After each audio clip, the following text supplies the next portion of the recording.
So a month ago, I got dumped and I invited over one of my best friends to come and convalesce with me, and we started watching Girls. All I am asking for to finish this book is $1,100 a month for the next 2 years. It was my first time.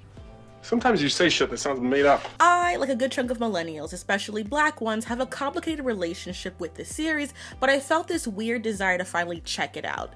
And it's an interesting show to watch when you both know too much about it and its place in cultural discourse because you were chronically online the entire time it was airing, and you are also going through your own disillusionment that really aligns with the main character, who you cringe to identify with. I came here to say that I don't think we should see each other anymore. I don't think we should see each other anymore, and it makes me feel stupid and pathetic to get a picture of your dick that I know was meant for someone else, and you didn't even bother to explain because I made you think that you don't have to explain. Girls aired on HBO from 2012 to 2017, and it was created and co-show ran by Lena Dunham. Lena Dunham was only 23 when, quote, she sold Girls to HBO with a 1.5-page long pitch that included nary a character nor a plot. Nary. This happened because she created a short film called Tiny Furniture that she showed and won a prize for at the 2010 South by Southwest Film Festival. Among the people who saw that film were, at the time, the HBO Entertainment President, Sue Nagle, and also producer Judd Apatow. Apatow loved the movie and he wrote Dunham an email where he talked about being a big fan of the film and said, quote, if you ever have time to chat, it would be fun to meet you. And if you ever need a producer who can make you enough money to fuck up your pure creative process and your mental health, please let me know. And as they say, the rest was history. From the very beginning, Dunham, her background, and the background of the primary cast had been heavily scrutinized. She was right at the start of the sort of modern NepoBaby conversation, being that she and the female leads that would all emerge in the series had at least one parent who was an influential person with money in their industry. But we will touch on that in a bit. There have always been like plenty of shows about young adults and adult friends in the city shows, but Girls was attempting to offer something new while also trying to address things that people were already trying to deconstruct. Constant comparisons were and still are made to Sex and the City because this was going to be a more realistic depiction of life in the city without the glitz and glamour of women who had already made it, because stories about hapless, maladjusted women also matter.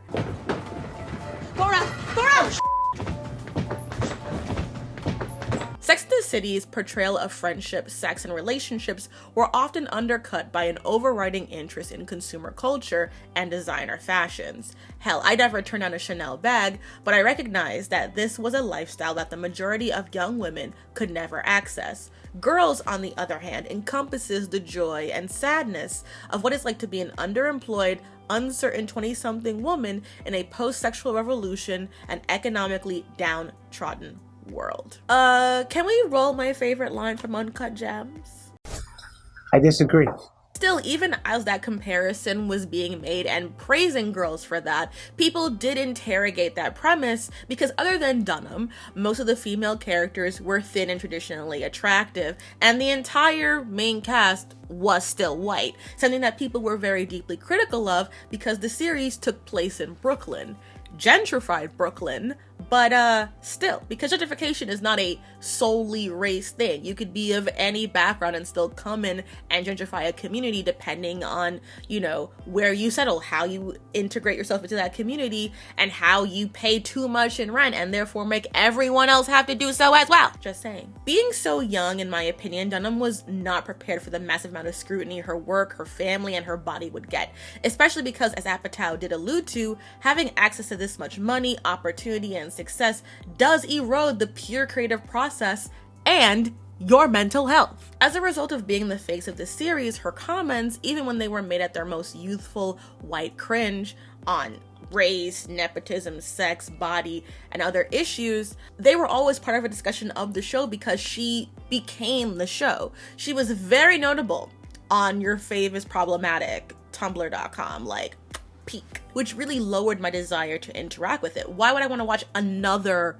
white-led female dramedy. You know, if I'm gonna watch a show that has race issues and gender issues, you know, I'm gonna watch Teen Wolf, because at least there are werewolves there, and I love Scott McCall. While other series of this kind would have drama and especially actor feuds, Girls' biggest issue was fighting for its own likability every step of the way, because even though critics loved it, it always had a very mixed reputation among audiences. Like, it didn't actually do super duper well views wise, but the studio loved it because the series wanted to create these complicated, flawed characters that were sometimes really fucking annoying. And you know what? They succeeded. Look at you. You've had all these, like, boyfriends and jobs and moments. And you've lived all this truth. Looking at the overall critical response to Girls, it seems like it was viewed in a very favorable light. And at the eve of its second season, the New York Times wrote, "For the 7 readers who haven't heard of it or its 26-year-old wunderkid creator, Lena Dunham, Girls is a dark deadpan comedy about 4 young adult women in Brooklyn who don't own cool apartments or have glamorous careers, eligible suitors, expensive clothes, or even sometimes paying jobs. Miss Dunham plays the heroine, Hannah, and she isn't always likable. Girls may be the millennial generation's rebuttal to Sex and the City, but the first season was at times as cruelly insightful and bleakly funny as Louie on FX or Curb Your Enthusiasm on HBO. I just want to note that it's always interesting to me that, like, the epitome of being, like, a great female auteur is, like, oh, they were very serious. They were very realistic and gritty. It was so gritty and realistic. There was nary a Gucci Prada bag to be seen. It's like, okay, girl, I get it. You don't like consumerism, but this is on HBO. Taking a step back from the typical New York City glamour of dating, youth, and disposable income, Girls paints an often gray and, like, browbeating viewpoint about living in New York City, one that I think has merit, but as a native New Yorker, it still feels very transplanty, which I think is very odd considering that Lena Dunham is from Brooklyn, although a more artsy, rich side of it, but still, she's, like, from here, and there's, like, a disconnect in that kind of way, where if you're not from New York, like, I guess, but I think as a New Yorker who worked retail for the majority of her life, when I say, like, they're not low-paying jobs, I'm like, I don't see you doing no real work. Hannah. And while in some ways it is an ensemble, the series lead is Hannah, played by Lena Dunham, a transplant from Michigan who aspires to be a writer, and at the beginning of the first season, she's cut off by her parents as a way to encourage her to become more independent. She is living with her best friend, Marnie, and in a very toxic situationship with a woodworker slash actor named Adam, played by Adam Driver. This was like the thing that he did before he was Kylo Ren. Running out the friend group, you have cousins Soshanna and Jessa, and there are some reoccurring men on the show: Ray, Charlie, Desi, Fran, and Elijah. Each season, the characters engage in small character journeys, usually around their relationships and work. But I will say it is debatable how fulfilling those arcs are for each character. But I think, like, in the same way that people sometimes forget that Sex and the City, despite being often a vehicle for discourse than anything else, Sex and the City was peak television, okay? And Girls, in its same way, kind of was. It was heavily critically acclaimed. It was nominated for about 76 awards throughout its run, and it won 7, including 2 Emmys, Golden Globes. And just as an overview, I think the show has amazing comedic timing, like super good comedic timing when it wants to be, and it has this ability to really sit in, like, the human discomfort to an uncanny degree. Like, being in my 30s watching it now as someone who doesn't, you know, wax poetically about my 20s, it reminds me of the ups and downs of, like, being in love, of watching friendships fall apart and struggle when you don't have work or school to keep you in each other's orbit. Like, watching the show, it sometimes feels like the girls aren't actually friends or even interconnected as much as they could be. And honestly, that's exactly how it be sometimes as an adult. Like, when you go from school and work where you have these mandated hangout times or your roommates to, like, having very independent lives, it becomes harder and harder to make time for leisurely hangouts with your friends. You can lose those connections really easily. And I think the show, but I think sometimes it loses the struggle of brokenness that is trying to, like, whenever they compare it to Sex and the City, right? And they're always like, oh, like, they were super rich. Well, they were in their 30s. Samantha was in her 40s, early 40s, late 30s, early 40s. And Charlotte, Miranda, Carrie, all professional women in their 30s. They were not, 2 years out of college. When I was 2 years graduated from college, I was working an unpaid internship at Bus Magazine. I was a cafe supervisor at Barnes & Noble. I was doing this a little bit on the side, and I was in grad school, and I was living at home because I'm local. And I think that while it does want these girls to struggle financially, much like Broad City, only enough to make it kind of funny, because we can't be too real about the realities of what it's like to gentrify an entire city. The fact that Hannah, in the beginning of the series, lives in Greenpoint, in a 2-bedroom apartment that is in total rent $2,000, is beyond a steal. Right now in the New York City housing lottery, apartments in Long Island City are going at lowest for $3,000 for a studio. Since the show's debut, boutique and craft retailers that helped establish the ethos of Williamsburg and Greenpoint have been elbowed out by a variety of chains. In the show, this tension was channeled through a B story involving competition between local independent coffee shops. Girls made Cafe Grumpy a minor tourist destination. In the season 5 finale, Soshanna created a safe space at Cafe Grumpy decorated with signs that read, "Trust the government." But in reality, those independent coffee shops were joined by a Dunkin' Donuts that opened on Bedford Avenue in 2013. Starbucks followed a year later, just around the corner. And let me say that I saw in one of the episodes, I'm gonna cry thinking about it, the old Criff dog that used to be in Williamsburg. I miss you, baby. Money troubles in girls often come across as more aesthetic than important to the story. Hannah especially hops from well-paying job to well-paying job despite having no qualifications. Money issues kind of all accumulate towards the end of the series when she realizes that her folk singing career and marriage is not happening. I don't even know how Soshanna afforded anything. I assume it's her parents. Adam, who's bursting walls through everything and building shit all the times of the night. Can I hug you goodbye? I'm busy. I couldn't tell you what's going on there. None of these things, by the way, take away from what Girls attempts to do and why I think it resonates with people, especially apparently Gen Z is really into Girls, according to an interview that Lena Dunham did earlier this year, because it taps into this feeling of listlessness, of wanting to be great at something, of wanting adventure, of caring more about the experience of things and simply enjoying things and not just doing it for money. Hannah already seems to have a lot of the Gen Z work ethic TM that gets, put onto millennials because this is technically a millennial show. Beyond Hannah, we see a lot of deconstruction of character types that we are familiar with. They're all exaggerations of archetypes that we've seen before, which is great from a character acting perspective. At the same time, I think what I was left with when I watched the end of the series, just from this one watch, because reminder, I only watched the series all together once, I didn't feel like I really understood who most of the characters were. I couldn't understand what they would do. I couldn't see them. Marnie is probably the best developed after Hannah, but that's not saying much. And I think it's this thing about how realism doesn't always make for fun character watching experiences or a good character narrative. I felt like so many of the stories were incomplete, and I'll touch on them when I get into the characters, but I kept watching it because I appreciated what it was trying to do ultimately.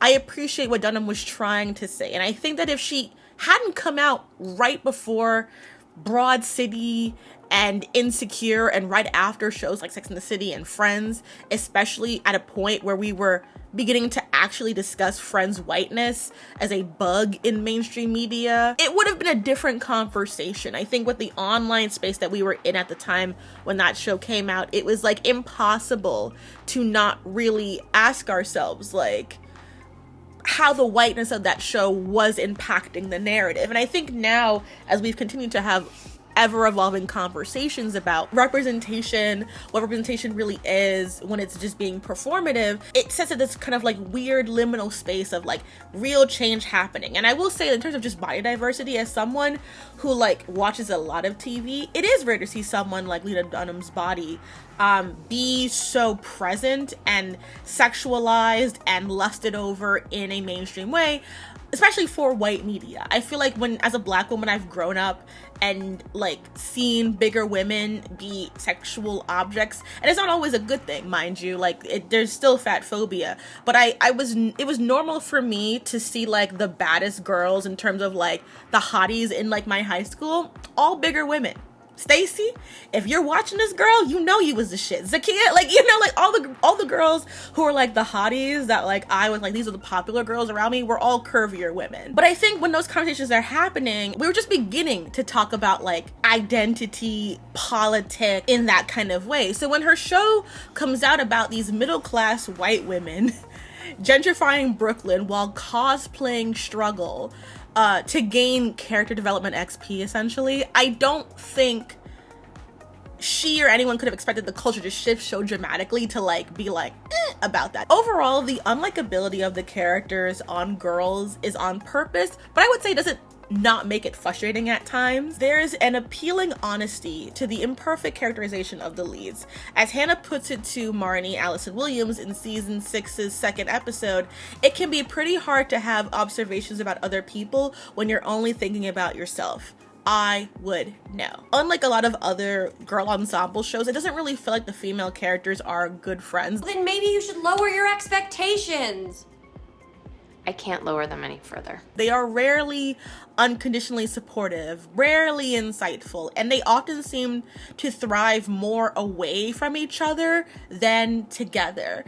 And that does make for some rich storytelling, but it can also be disappointing because for me, like, I like seeing the girls hang out. Like, I don't think that Girlfriends ever fully recovered from losing Tony. You know what I mean? Like, you need everybody. You can't just, that's why I don't care how many brown people they put on it. And just like that, cannot replace Samantha. You know, like, you can't outdo the doer. You can't just randomly plug people into it. The dynamic is what makes it appealing, okay? We like Prue. That being said, the acting is fantastic. They are able to bring some real emotional, humorous, and peak dialogue to screen, especially Allison Williams. My girl, Meath Regan. Listen, she's without a doubt my favorite actor of the entire ensemble. She's just so good at being like Wasp, you know, like cuttingly. It's so good. And she's an Aries, so I know she was tapping in deep to her colors. But let's get into the girls and their story over this season and, like, you know, let's talk about the girls. Hello, hi, my name is Marnie Michaels. And yes, all the female characters have alliterative names. It was very funny to like be typing it out, working on the script and being like, oh, all of them? Played by Allison Williams, Marnie starts out the series with a massive stick up her ass because she's the hot one and she knows it and she thinks that she deserves more. You know, she's very proto sprinkle. That's how you need to think. I don't think anything is wrong with me if someone doesn't choose me. They can't afford me. Obviously, when you go to the store, do you choose stuff you can't afford? Probably not. She's a bit of an ice queen and she's bored with her like very vanilla sex life with her boyfriend Charlie. Like, their sex life sounds honestly very horrible. Hannah, I've turned a corner. His touch now feels like a weird uncle just putting his hand on my knee at Thanksgiving. What are you gonna do? And she is very much living up to her Charlotte York XP energy. She's an assistant at an art gallery who wants a lot out of herself. But unlike Charlotte, Marnie has true delusions of grandeur because Charlotte came into this with elegance and a little bit of money. Marnie, I know Tom Hanks' wife is your mom, but like, I don't know what's going on because your brother must be Chet. Don't be prudish. I'm not prudish. I'm happy for you. What does he do? He's a cater waiter and he's hot. I wouldn't even sleep with a cater waiter, and they're my age. In the first season, she ends up like breaking up with Charlie and then like gets back together with him for a moment when he's rich. And then like he dumps her suddenly. It's very funny actually. And then she ends up making a series of very messy dating choices because a lot of her story is just kind of about the disillusionment, and then dating all of these like witless men that kind of turn her on, but she feels bad about it every single time. I don't know. I feel really stupid now. Usually when I think someone's my boyfriend, they're my boyfriend and I'm not delusional about it. And I just feel dumb. All because I just liked spending time with you. And that includes, like, she ends up sleeping with this character named Elijah, who is Hannah's gay ex-boyfriend. And I'm not gonna lie, I do think that is the best sex scene in the entire series. Don't at me, I'm not gonna explain myself. So she does that. She dates Ray, who like worships her from a distance. And you think that maybe, not to do another Sex and the City comparison, but you think maybe that might be like her Harry? No. And honestly, Ray deserves better. He is a really solid character despite dating women much too young for him. Someone you sort of like dies and suddenly you are rejiggering your entire outlook on life. Why should I be smarter than this? She eventually ends up dating and marrying cousin from The Bear, who in this incarnation is a guy named Desi, who's an actor and musician that originally auditions for the same show that Adam's auditioning for. They end up becoming friends, and Marnie ends up connecting with him over making very cringe folk music written by Jake Antioff. And love is a trick that we play on ourselves. Who was dating Lena Dunham at the time. So the guy that gave us this, I've been turning reckless, spinning out of control, gave us this. Reincarnated, I was stargazing. Life goes on, honey, and all my babies. Eventually, after failing at like every level of their relationship, they fizzle out because they're both mediocre talents, and Desi is on drugs. They're oxy-fucking-contin. And I've been on them for a fucking year. Wait, are you fucking serious? Oh, yeah. You were fucking high at our wedding. Oh, fuck yeah. I feel like you would know. She starts sleeping with Ray again out of boredom, and again treats him like crap until he eventually finds his dignity and breaks up with her, which I was very proud of him for doing, because yes, you should have done that, Ray. Like, no. I know she's pretty. I get it. Pretty brunettes. They'll get you every time. But you gotta let them go. Allison Williams as Marnie is fantastic. Like, acting-wise, my favorite. My favorite of the bunch. Because, well, I don't think most characters in the show are, like, more flanderized versions of Sex and the City characters. Like, I don't think that's entirely true. I think it's only really true for... Well, it's kind of true for all of them, but, like, not when it gets down to it. But at the core of it, like, Marnie is 100% crazier Charlotte. And Charlotte is my favorite character in Sex and the City. And I was right. And for that, she's excellent to watch. She will deliver the most self-absorbed line delivery, like fucking butter. You guys, we're so disconnected now. I thought this would just be a nice opportunity for us to have fun together and, you know, prove to everyone via Instagram that we can still have fun as a group. Her delusions of grandeur of herself are so amazing. She's white womaning so well. Reese Witherspoon, white womaning. It's like excellent work. And I think what makes it so jarring as well is that, like, despite that, she is the best friend of the bunch. She's the best friend. She makes the most effort with Hannah, because the reality is that Marnie is an emotional vampire who has not learned what makes her tick. She holds on to stability, even if that stability is Hannah, who is also not a good person. And while Williams has a great voice, anytime she sang on this show, I did leave the room. Work it, make it, do it, makes us harder, better, faster, stronger. That don't kill me can only make me stronger. Because I get really bad secondhand embarrassment, and every single time she performs, it is secondhand embarrassment. And I mean, I have to leave. Still, her episode in season 5, The Picnic in Central Park, was one of the best in the series, and my friend Lane Moore is in it. Hire her to do more stuff. She's got great face reactions. Yes, I am only 25 and a half years old. No, it seems right. But somehow I've managed to live so much. I feel like I'm looking out the eyes of a woman at hands that have touched and have been touched. Does that make any sense? And if not for one other character on this show, she would be my favorite. She's great. But the only reason she's not number one is because my number one ride or die right now for the girls is... I'm gonna be perfectly candid with you, Soshanna. I don't think you're the right fit for Mackenzie. I her. I love Soshanna. At the beginning of the series, she's like this bright-eyed ingenue who has like all this ambition and drive. And her big thing in season 1 is like losing her virginity and dealing with like the massive hurricane, which is her cousin Jessa arriving, her like fun British cousin.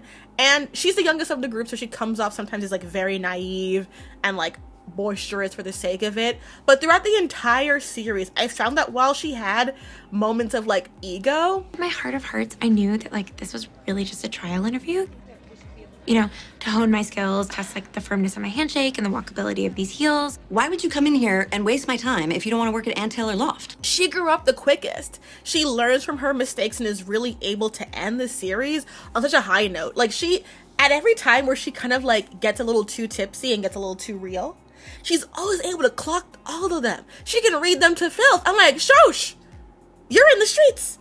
No, that's not it. We can't hang out together anymore because we cannot be in the same room without one of us making it completely and entirely about ourselves. In this instance, in particular, it happens to be Hannah, who has decided to crash my engagement party by showing up dressed like a member of the Teen Mom cast. You treat me like I'm a fucking cab driver. Seriously, you have entire conversations in front of me like I am invisible. And sometimes I wonder if my social anxiety is holding me back from meeting the people who would actually be right for me instead of a bunch of fucking whiny nothings as friends. Even in her relationship stuff, I find that they're so interesting because it's all about her kind of like growing into herself, but also having very poor role models around her. Because like if she's taking impact from like Marnie and Hannah and Jessa, no wonder. Because like her big thing is she's like, I see that all my friends are losers. I'm not gonna be one of them, and I really shouldn't be one because I'm too smart. And then she realizes that like, yes, her friends are losers, but New York is a very difficult city to live in and survive in. So like we listen and we do not judge. Finished my degree, and now I'm just like in the world trying to get her done, you know?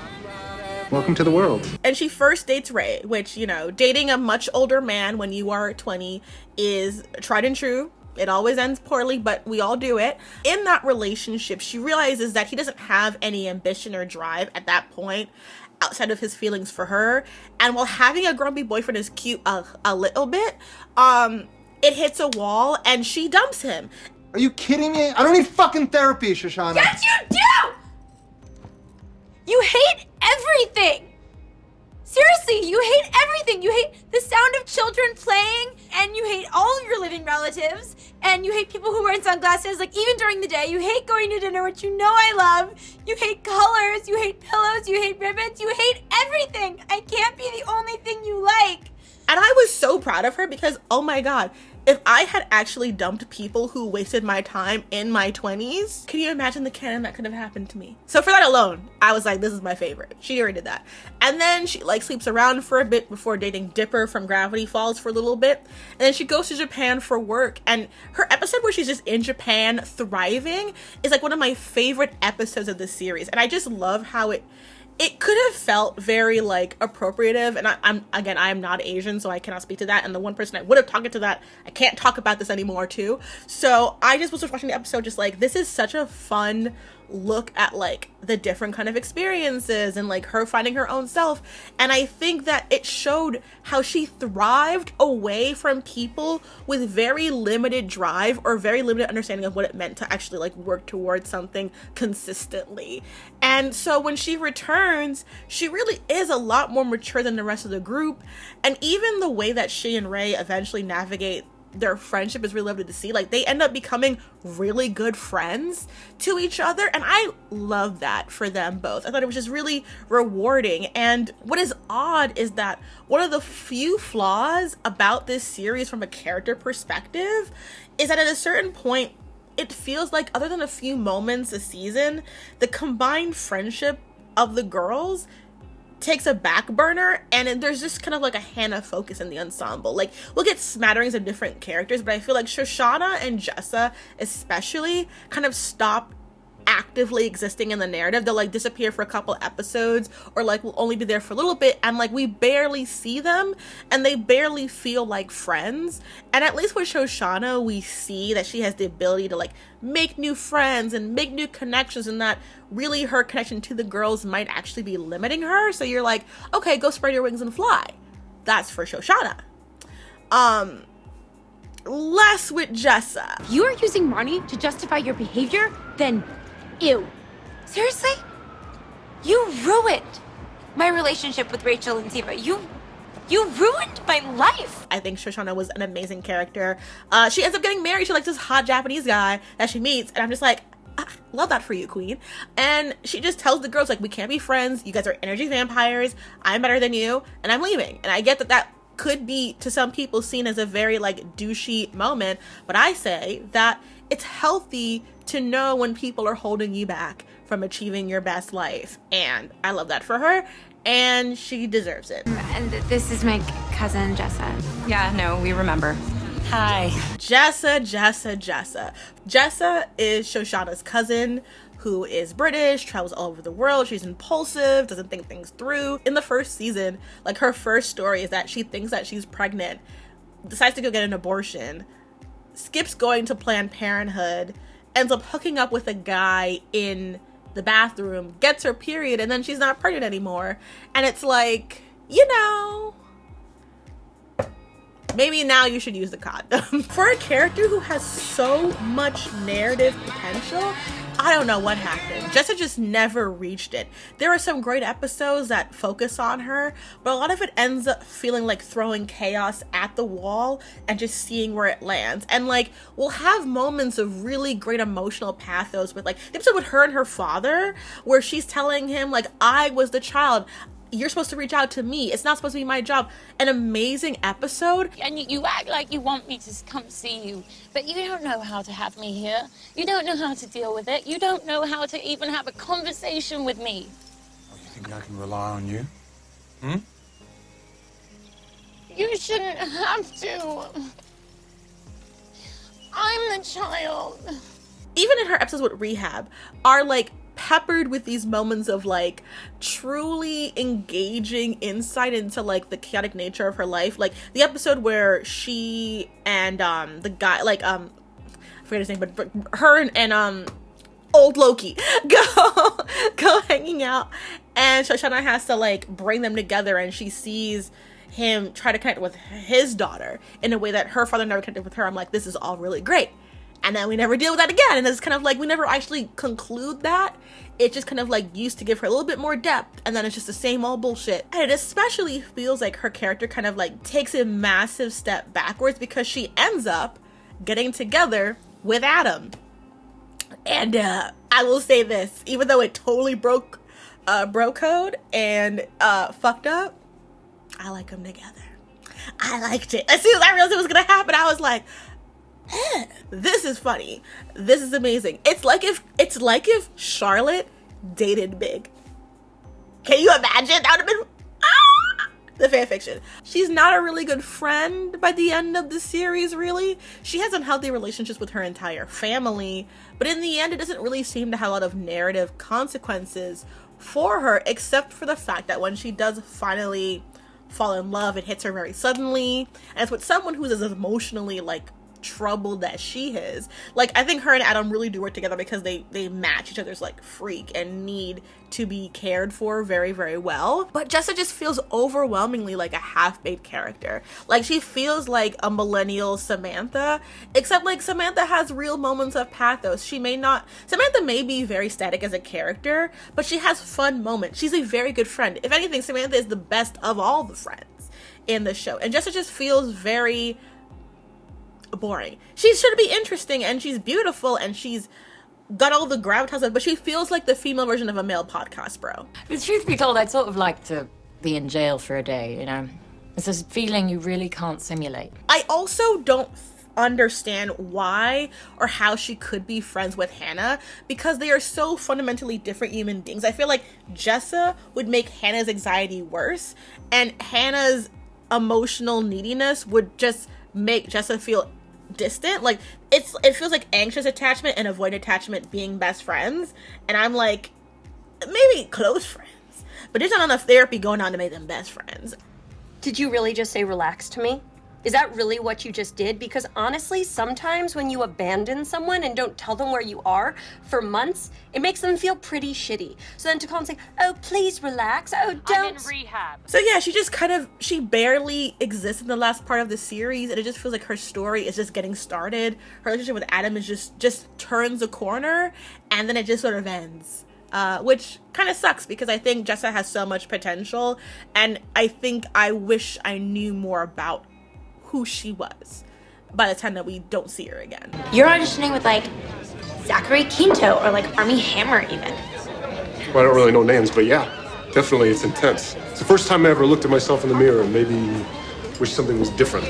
Not my dick or anything, but like my forehead. Yeah. Adam. This might be my hottest take, but this series made me understand Adam Driver's appeal less. Like, don't get me wrong, he's a tall, weird-looking guy, and the show keeps projecting this idea onto us that he has a giant dog. Could you take it for a second? I've had to pee for the past hour, and I don't want to do it in front of her. She'll think my dick's a monster. Show me cowards. But either way, my first introduction to him was Kylo Ren, and I hate Kylo Ren, and so me and him will always just be at a distance. I think my favorite thing he's ever done is like Black Klansman, and that's because he's actually around black people, and that makes me feel safe. And just watching him slam things and be weird and artsy in this show reminded me of his character in Marriage Story.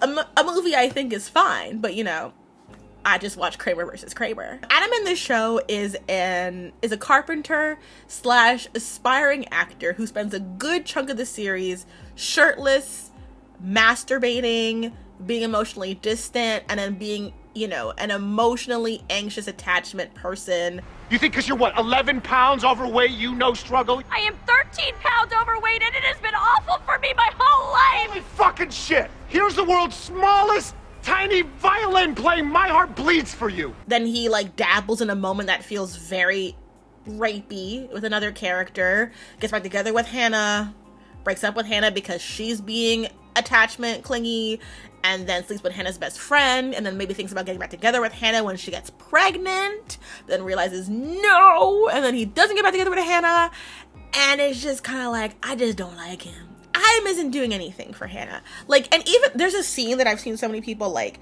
stitch of like him running to like help her and like being on the phone and like going under the subway, and they're like, it's so romantic. I didn't give you a key. I gave you a key when we were going out, and we're not going out, so go away! Go away! Go away!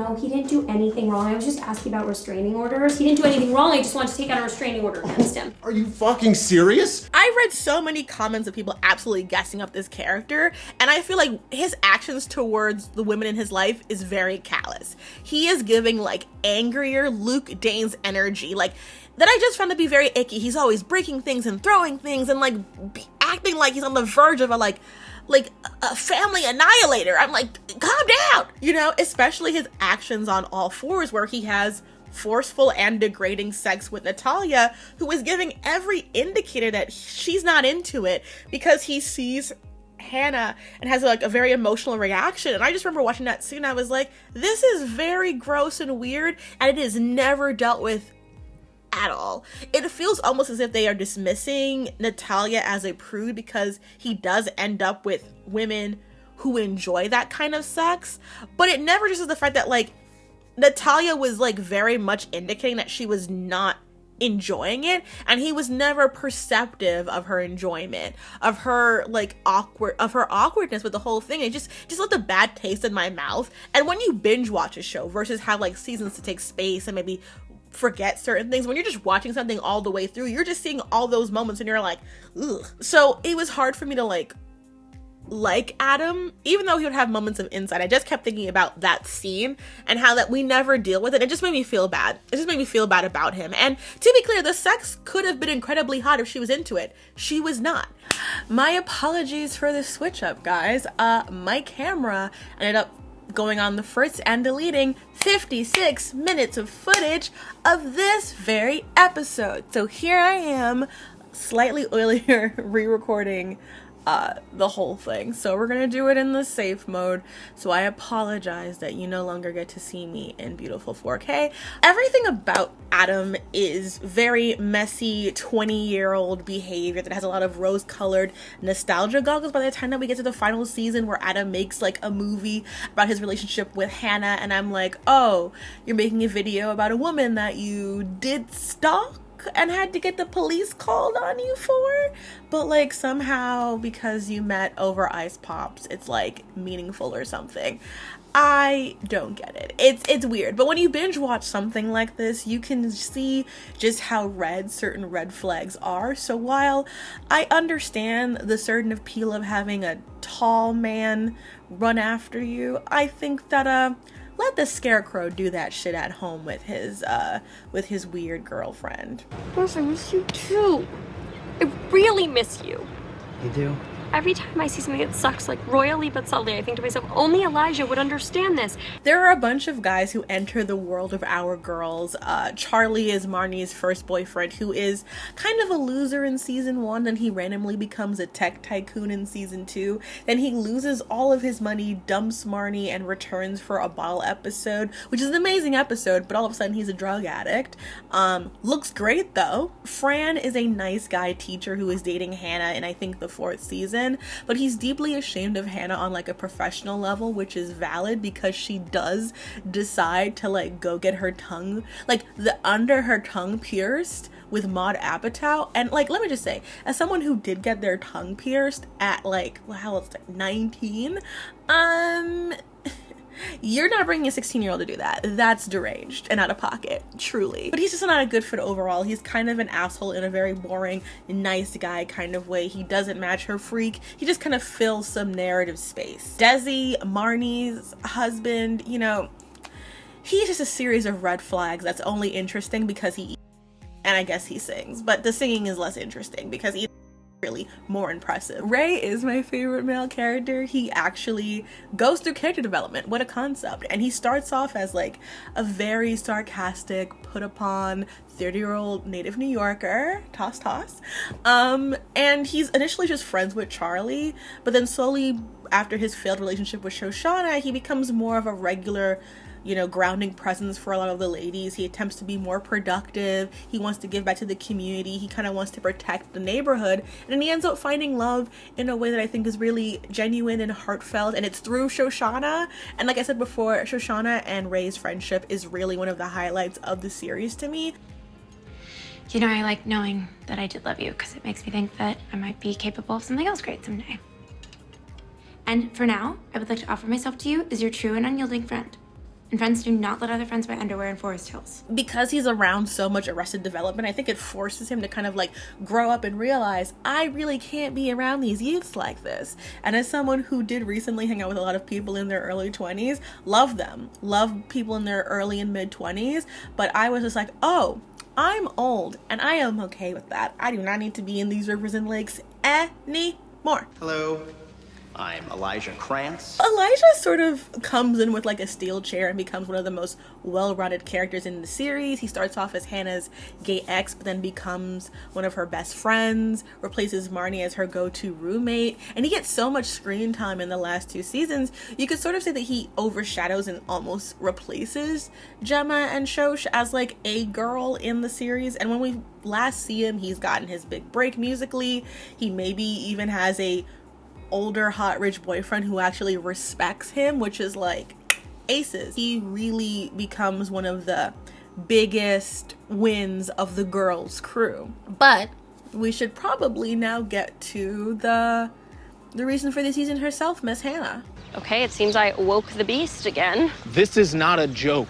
Showing your vagina to your boss is not an okay thing to do. It wasn't sexual, Fran. It was so I would get out of trouble. Often in ensemble girl shows, there is a centerpiece of the show. In Living Single, it's Khadijah. In Sex and the City, it's Carrie. In Girlfriends, it's Joan. And in Insecure, it was Issa.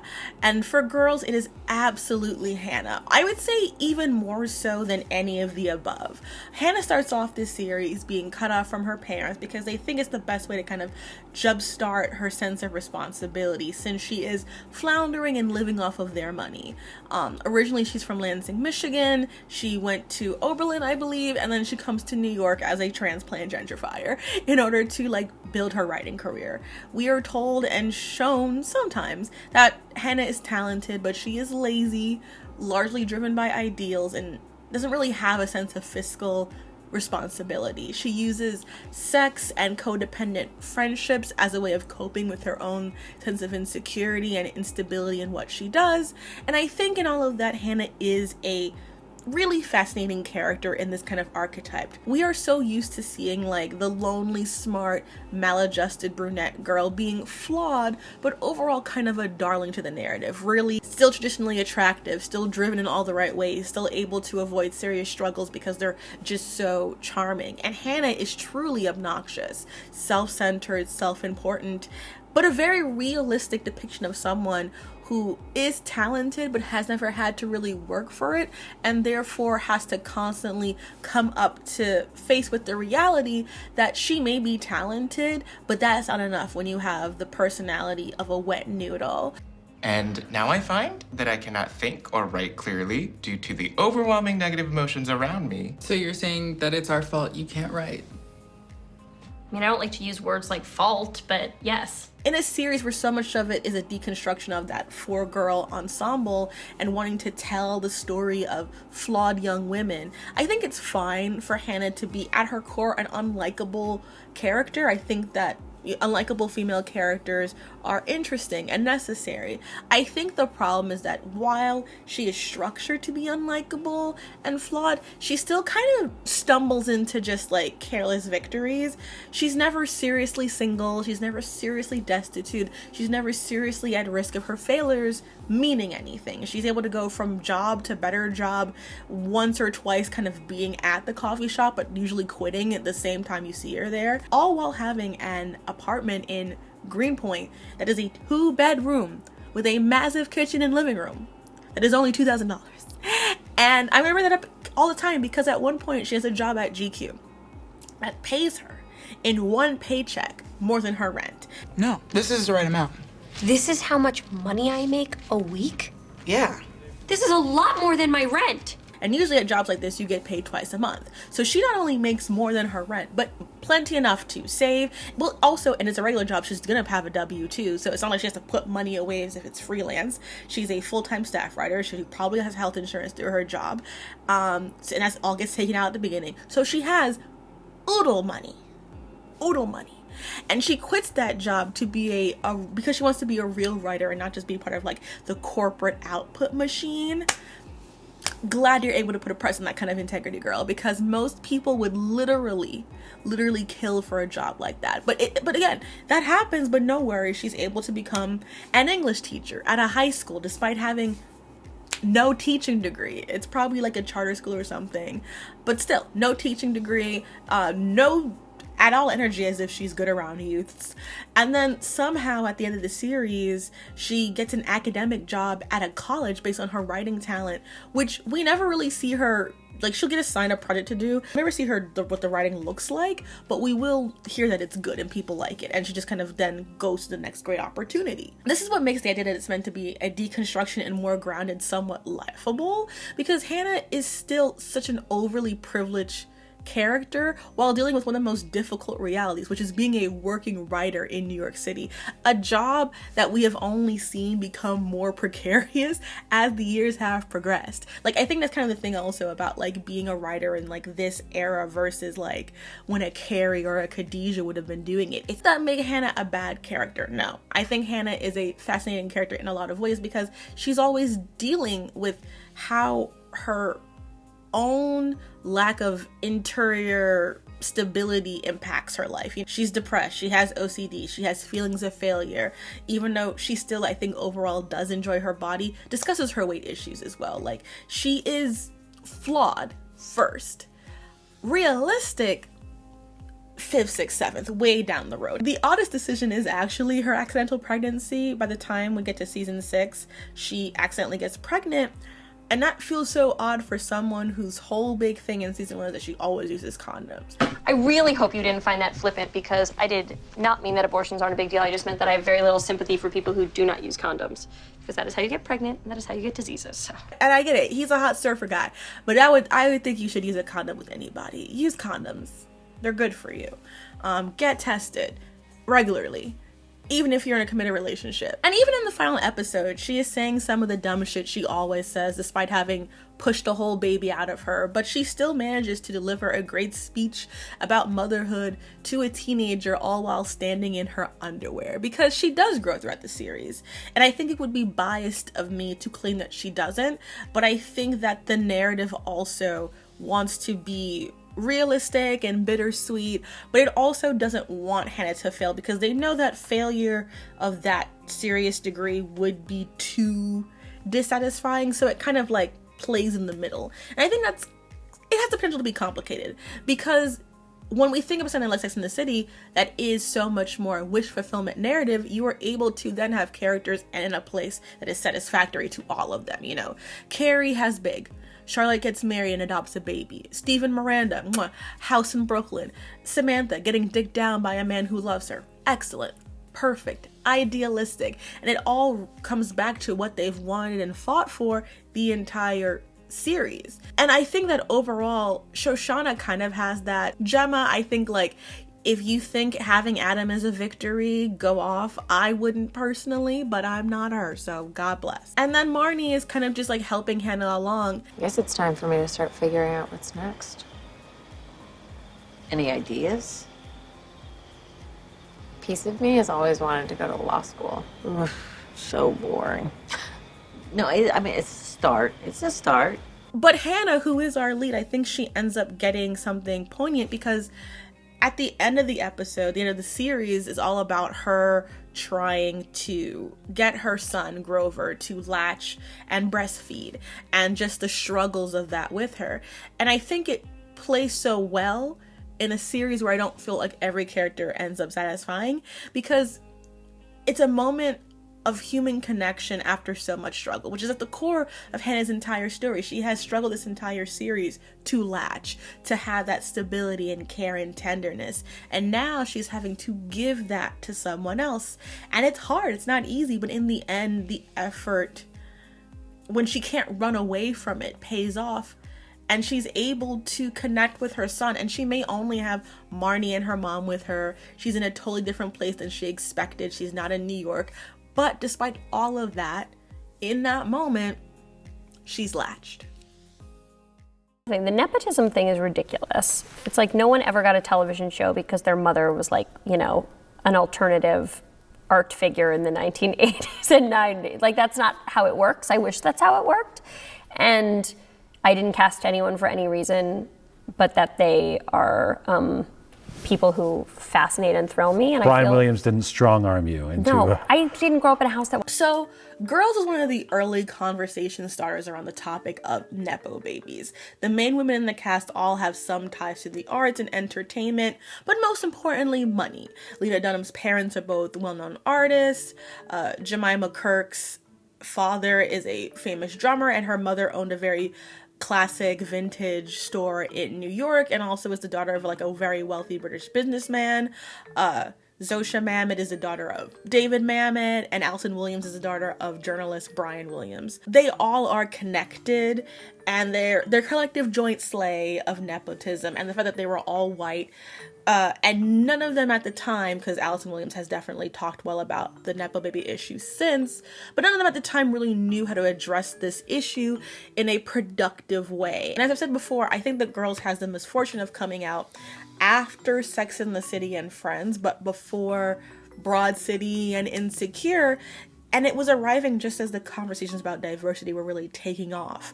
And Girls was being seen as yet another series that took place in New York City with no people of color. And that just deeply rang untrue to so many people and just questioned, like, why was that still happening? But Dunham would defend herself saying, I am a half Jew, half wasp, and I wrote 2 Jews and 2 wasps. Something I wanted to avoid was tokenism in casting. If I had one of the 4 girls, if, for example, she was African American, I feel like, not that the experience of an African American girl and a white girl are drastically different, but there has to be specificity to that experience that I wouldn't be able to speak to. I really wrote the show from a gut level place, and each character was a piece of me or based on someone close to me, and only later did I realize that it was 4 white girls. As much as I can say it was an accident, it was only later as criticism came out I thought, I hear this and I want to respond to it. And it's a hard issue to speak to because all I want to do is sound sensitive and not say anything that will horrify anyone or make them feel more isolated. But I did write something that was super specific to my experience, and I always want to avoid rendering an experience I can't speak to accurately. I remember hearing this and I always felt like it rang hollow to me because Lena Dunham is from New York City. She went to school in Brooklyn. She's from Brooklyn. St. Anne's is a very fancy school, but it has BIPOC students there. I know. My brother was one of them. My Haitian math tutor's son went to St. Anne's.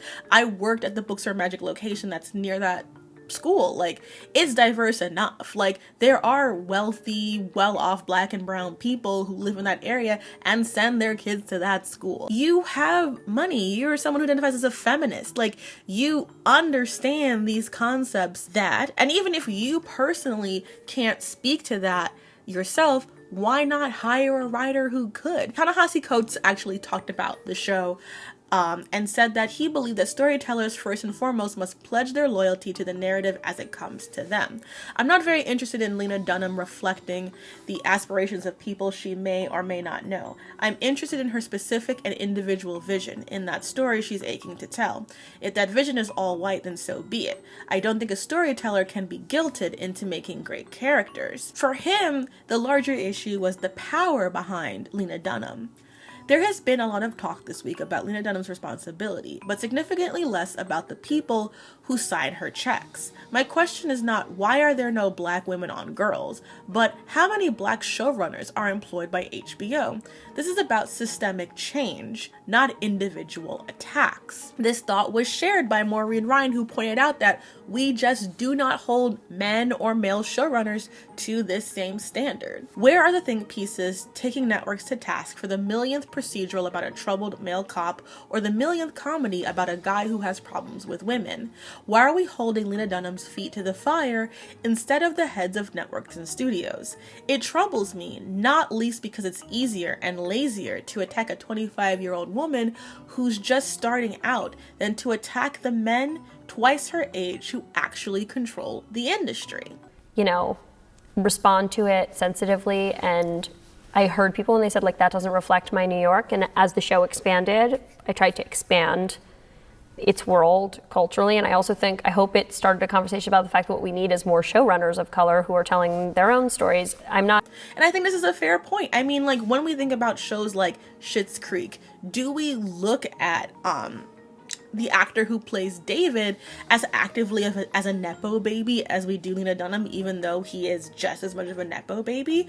No, because we liked that show, and that likability sometimes matters much more. There are so many Nepo kids in the industry right now that we just ignore every day, and I don't think many of them are prepared for the dialogue that's been happening. As we have seen, so many people have flopped about it, but it doesn't consume their entire narrative the way it did with Lena Dunham. However, I'm also gonna just say this and just say it bluntly.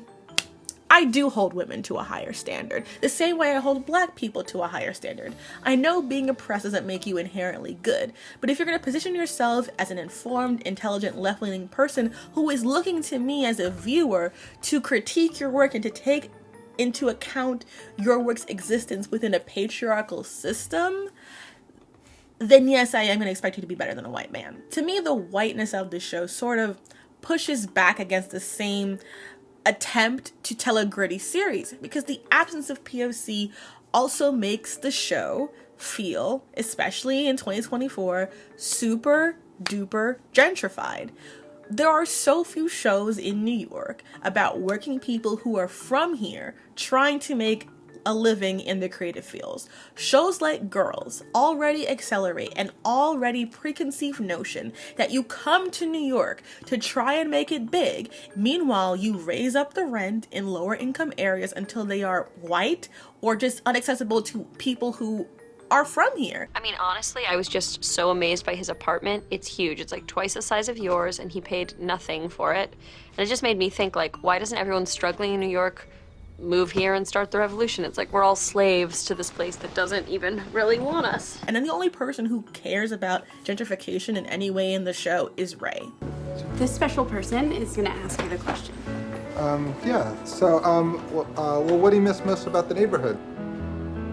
What was it about you that he fell in love with? And why did your family choose to settle in Brooklyn? When we talk about right now the violence on the subways and things happening in New York City, it is so tied to the aftermath of gentrification, of people being priced out of their areas and feeling very, very disenfranchised by the fact that, like, these places are not accessible to people who grew up here. You have to make so much money to live in New York without a roommate. Meanwhile, you watch shows about, you know, people like in the 2000s who like carry beautiful apartment, doing a column a month.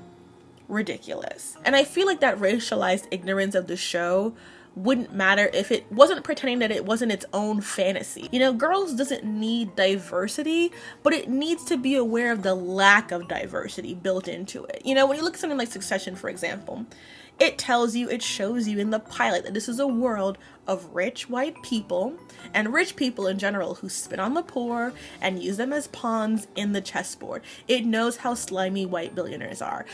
I have never watched Downton Abbey and thought, I want to see Negroes here.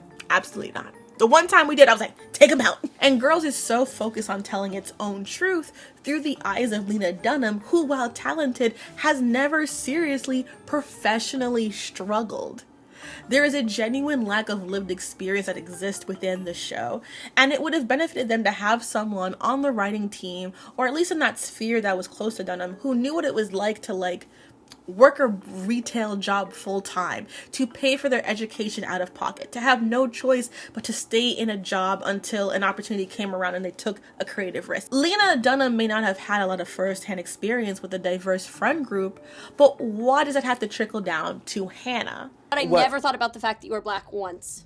That's insane, okay? You should, I because didn't that's even what I think am. about it till you said it just now. No, because I don't okay. live in a world where there are divisions like that. Sometimes the creator of a project can overshadow the character, especially when the character is so clearly inspired by parts of that creator's own personality. This leads to situations where the audience feels like they're forced to side with the creator character in conflicts, and that they take up a lot more room in the ensemble. I know during Insecure, when Issa and Molly were having their little friend breakup, a lot of people were Team Issa, and I was out here in the streets repping for Molly, and I stand by that. I think that Molly had a right to be mad in their little friend breakup. When it comes to Lena Dunham, she was a very public person, still kind of is, but definitely less so now, very online, and in a very short amount of time, was showrunning and starring in an HBO show where she regularly put her body on display, both as an act of like subversion and body positivity, but it also meant that she was constantly being judged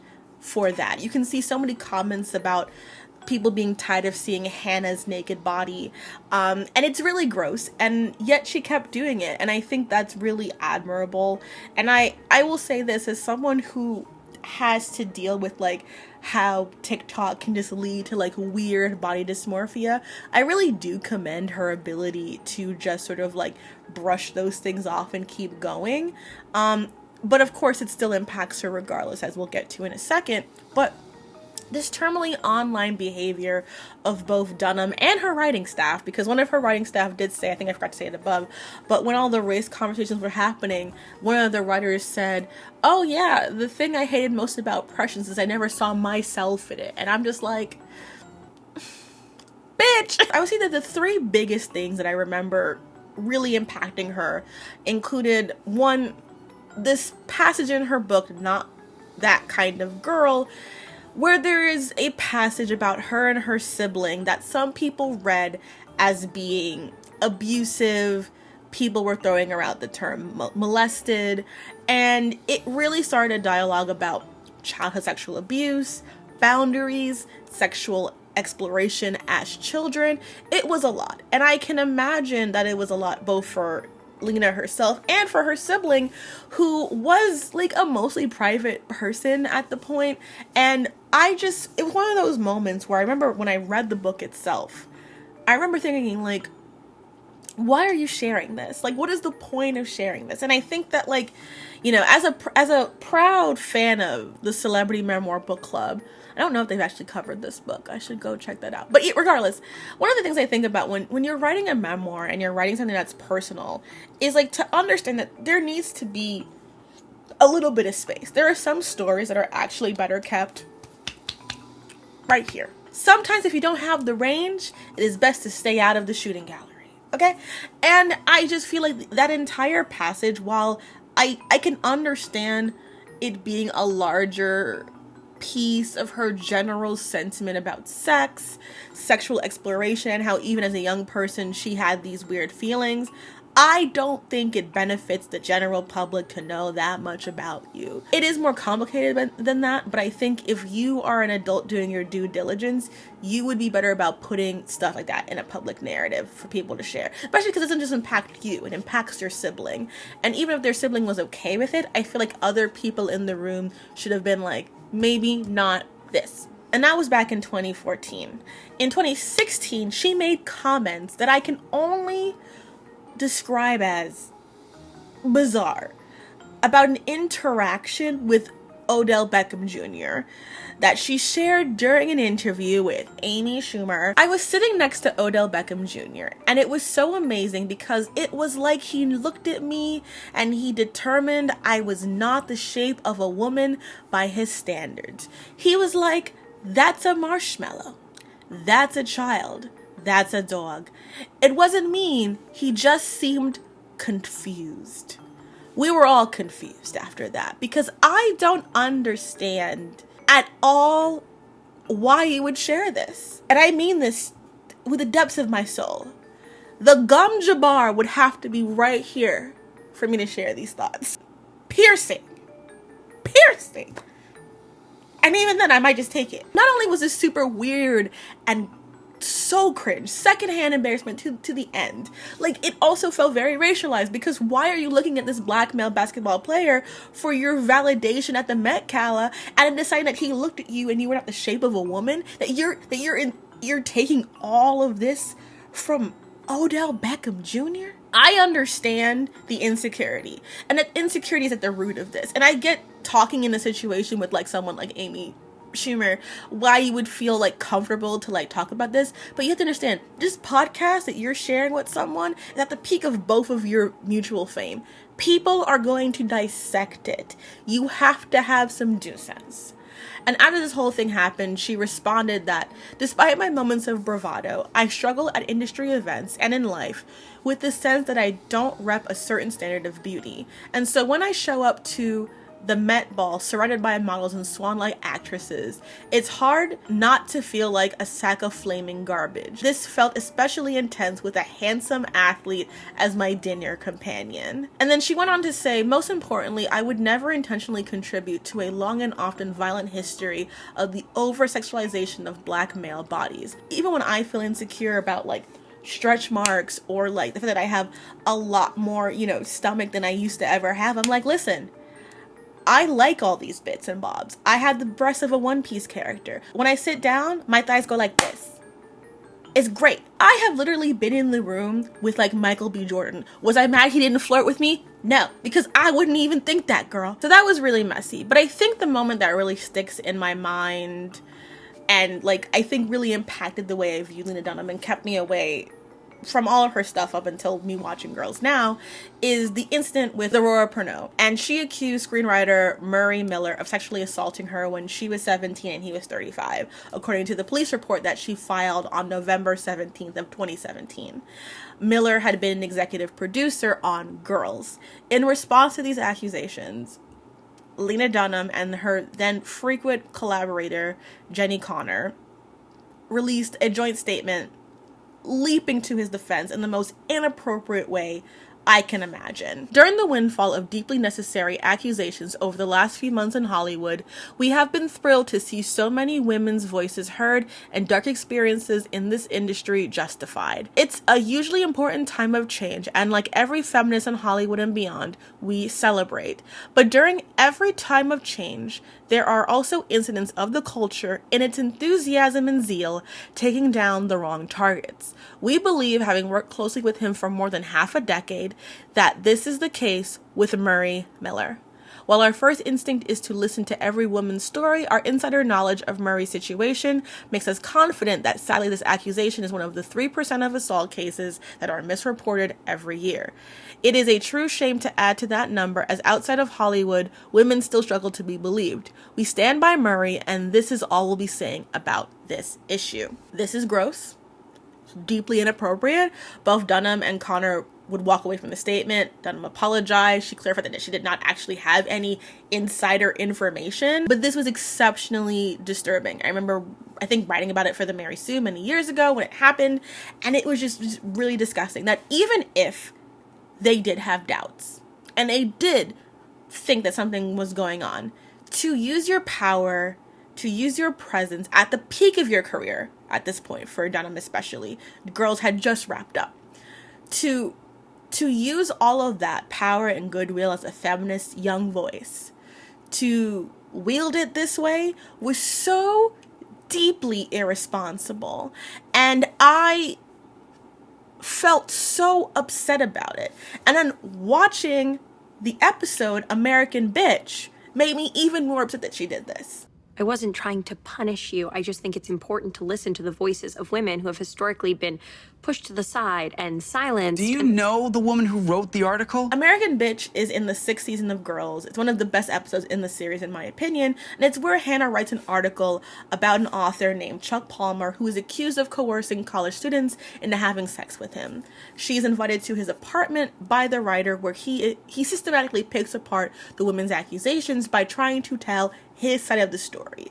Matthew Rhys is flawlessly slimy in the role, and he easily clocks and preys on Hannah's insecurities and desires to be seen as perceptive and intelligent. He lures her into a false sense of security and sort of like, weasels into her mind to make her have doubts. Sorry to sound like a People magazine interview. No, it's okay. It's a good question. I want to write. I want to write stories that make people feel less alone than I did. I want to make people laugh about the things in life that are painful. That's what I want to do. Good goal. That's a really good goal. So maybe one day you'll be famous. Maybe. And a lot of people know some stuff about you. Some stuff. I mean, they'll think they'll know everything, but they won't. Like what happened to you? Like what happened to me. You thought you knew everything, but you didn't. No, I didn't. You listened to one source and then you flapped your lips. Your funny lips. But all the same, you made me the face of this epidemic about literary men attacking industrious, innocent young women. That's what two-bit journalists do. And you're not a journalist. And then when they're laying in bed together in like what is purely a platonic kind of like cathartic moment for her, he takes his dick out. Instantly, everything changes. And she feels in this moment like obligated to touch it, even though she clearly doesn't want to. And I think it perfectly encapsulates the shame, the confusion, the like, this can't be happening, but it is happening. And it's so blatant. It's not like a miscommunication. It's not a mixed signal thing. It's him taking out his penis in order to intimidate her. And he even manages to keep her in the apartment longer, using his own daughter who just arrives as a tool. And she leaves, Hannah leaves the apartment, another victim of his coercion, and fully aware of how even someone like her, a feminist, could be swayed into disbelieving her. And that she, despite being a feminist who interviewed those women, was able to turn on them so quickly.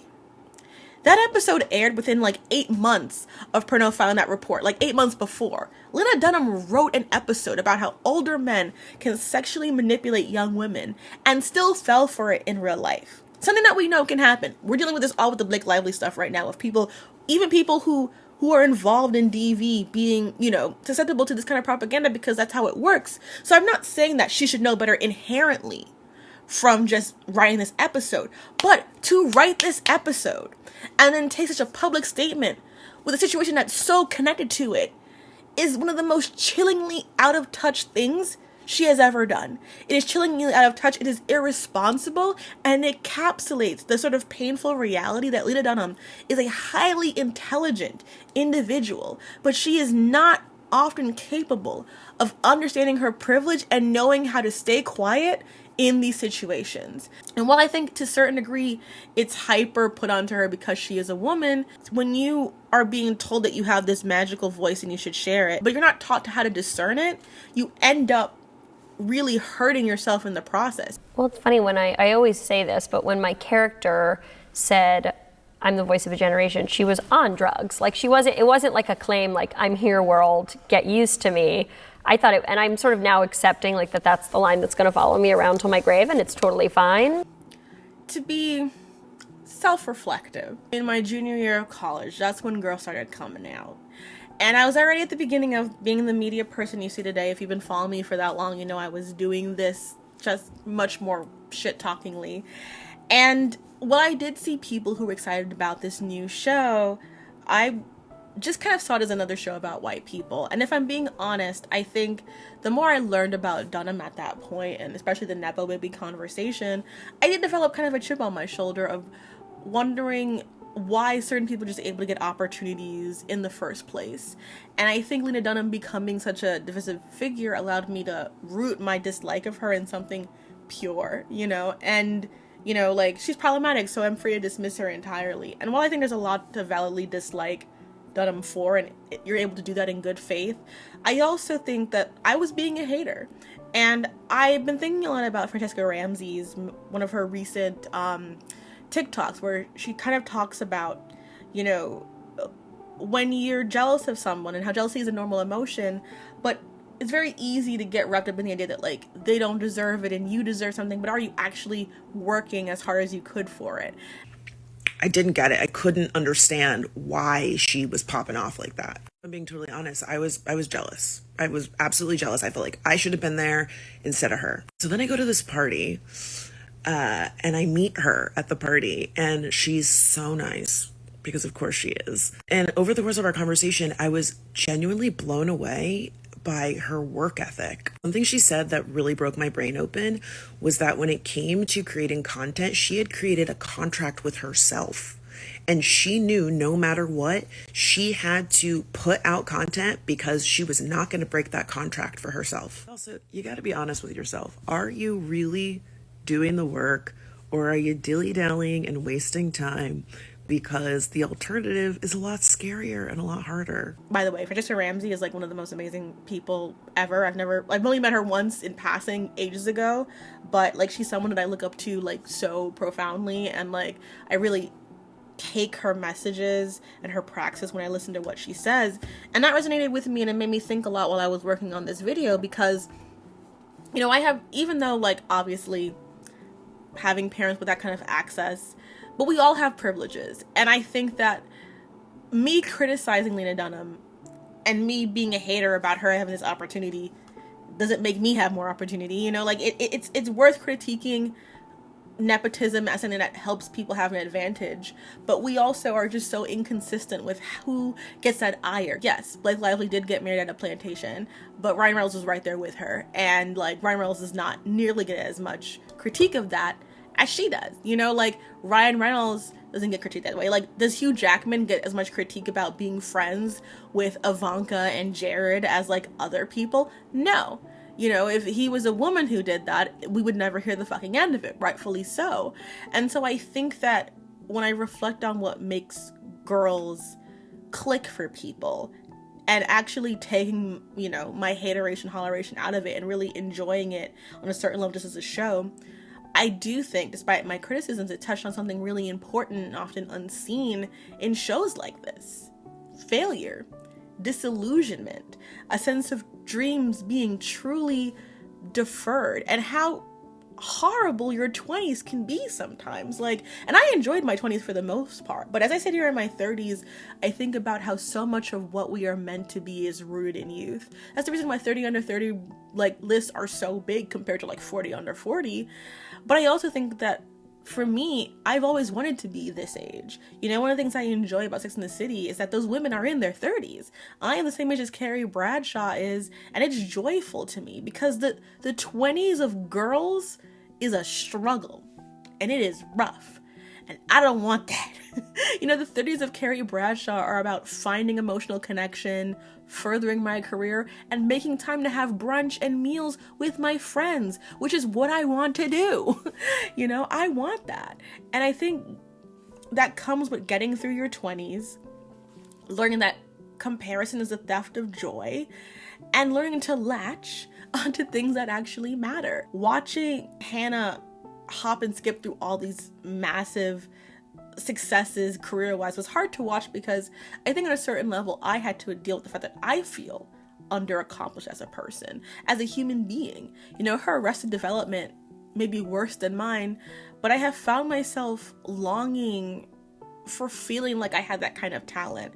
I've never believed in myself enough to do anything like what she does in terms of going out and taking risks or quitting a job. Like, doing this full time as I have now been doing for 2 years is the first time in my entire life that I put the idea that I could succeed at something creatively first. And I'm fearful every day that I'm gonna fuck it up. I'm always worried about what's gonna happen, of like, if I fail, what am I gonna do, that I'm letting people down.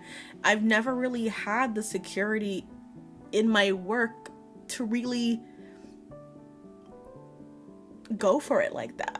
And I think that made me reflect as I was watching the show. If I had a job at GQ that paid me more than my entire rent, I would be there right now. You know, if I could get a job teaching English literature to high schoolers and get healthcare, I would be doing that. Because the reality is that so many of us are chasing our dreams, trying to manage relationships, and often failing. That is hard. That health insurance is difficult to get when you don't have it through your employer. It's very expensive. If you've never actually learned how to pay taxes as a creator, it's very intimidating to do. You know, like learning how to say, learning how to do all these things is very difficult.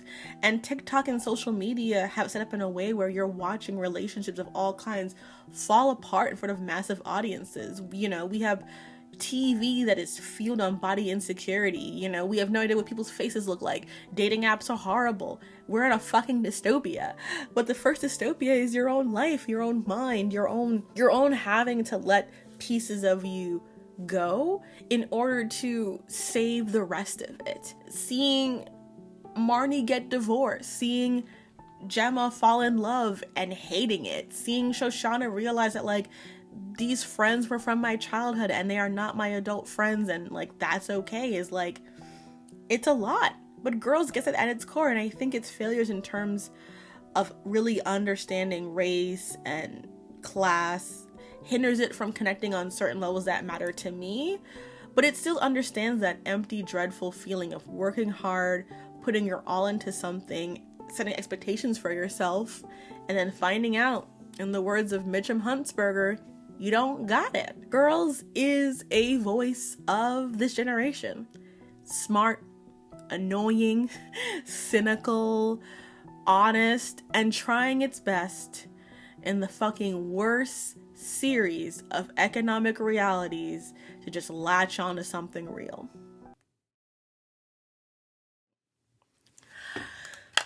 Thank you guys so much for watching. I decided that I am going to be taking a tiny break from YouTube for at least a month. I realize that there's a lot of things in my life that I have not been focusing on, from my writing, from my own family stuff, which some people know about that, some people don't, but my father is sick and is going to be sick for the remainder of his life. And I'm the middle child, so I'm always getting in there. So I really want to prioritize taking care of me, of him, my own mental health. And there are so many times throughout this year where I felt like I was like struggling through things and not allowing myself to sit in the discomfort of my situation, you know, like recovering from surgery and still being like, no, I gotta do this and do that. And I need to take a break, because I realized that I only know if I'm happy if things are going well externally. And I haven't really done as much work as I should do to make sure that I'm okay, even if things aren't great externally. And the reality is that like things are changing, the economy is bad, and I want to make sure that if I'm going to be in this place, that I'm putting out work that entertains you guys but adds to it. And that if I'm always just worried about that external validation and looking at views so chaotically, that I'm never going to allow myself to be the writer, the creator, the person that I want to be. And that I want to focus on things that have more long-term impact than just the short-term high of this. And it's a risk, and it's gonna be frustrating because it's, you know, the algorithm has not liked me in the last couple of videos, but at the same time, I'm proud of what I've been doing this year. I think I have done some of my best video work. I think I have been improving. Only one video with bad sound quality. And I'm just really happy with the things that I've been doing. And I want to hold on to that. And I think I just need some time to take a break to do that. Even though I'll be taking a break from the main channel, I still will be making videos on Nebula. Yes, this is the ad part, but it is also true. Because I actually do have so many like anime videos that I do want to do, and I kept pushing them back because I was worried so much about this. But I also want to be able to manage that better, and I'm looking forward to be able to talk about a bunch of topics that I've been really caring about, because A, I want to talk about Yakuza Fiance because I love it, and 2, I want to talk about Dandadan because the discourse around Dandadan is so fascinating. You know, I have the My video I want to do, the Kill la Kill video I want to do. There's just so much stuff that I want to do, and I want to do it there, and I want January to be just like a reset, to really get a good schedule down, to get all that stuff for you, and to give you some good extra content on that platform. And while you're waiting for new projects from me, you can currently watch the uncensored version of FD Signifier's new video about Diddy, which, as someone who grew up during the age of BET Uncut and remembers listening to Play by David Banner on my Zune, on the bus, being like, work that clip. Like, when I finally heard uncensored, I was like, oh, that's what they were saying? Wild times. And yes, I did own a Zune. Nebula is a creator-owned platform that gives content creators the ability to make products that they really care about without endless guidelines. You don't have to take down a video and then re-upload it constantly, because certain companies love to copyright strike you without any context. Or be wrong. I recently had, with my Lady Charlie's Lover video, I had someone content claim an image and it wasn't the right content. I was like, that's not what that is. And Nebula is a collection of some of my favorite content creators, my favorite projects, and they have been expanding and branching out into other creative endeavors that are only found on Nebula. You can use my link, nebula.tv/princessweeks, to get an amazing 40% off an annual subscription and be part of the adventure. And now Nebula also has guest passes, so if you're a subscriber, once a month you'll have the opportunity to share Nebula with someone else. So thank you for all your support. Thank you for watching to the very end of this video. And just thank you for being along with me for this crazy journey. I look so forward to what we're going to do next year, because, oh my God, 2025. At least Solo Leveling Season 2 is coming in. And Apothecary Diary Season 2, we're going to be okay, guys. We're going to be okay.